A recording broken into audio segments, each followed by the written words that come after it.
ఇప్పుడు ఉత్తర ప్రార్థన చేసింది. ఎవరిని రక్షించాలి కృష్ణుడు? ఉత్తరని కాదు రక్షించవలసింది, ఉత్తరాగర్భంలో ఉన్న పిండాన్ని రక్షించాలి. పిండం మీదకేం వెడుతోంది? బ్రహ్మాస్త్రం వెడుతోంది, మాటలు కాదు.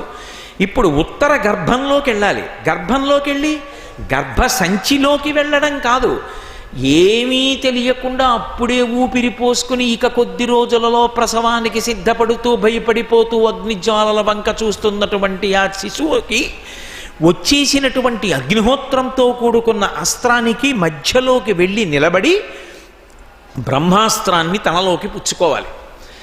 దీని కొరకు ఆయన మహోగ్ర రూపంతో కాంతులకు కాంతిగా లోపలికెళ్ళి నిలబడ్డాడనుకోండి, పిల్లవాడు వాడి ఉపాధి తట్టుకోగలదా అంత కాంతిని చూడ్డానికి? వాడు బెదిరితే, లోపల ఉన్న పిల్లవాడికి అకస్మాత్తుగా అంత ఉలికిపాటు కలిగితే, మళ్ళీ లోపల ఉన్న పిండానికి మానసికంగా వైక్లభ్యం వస్తే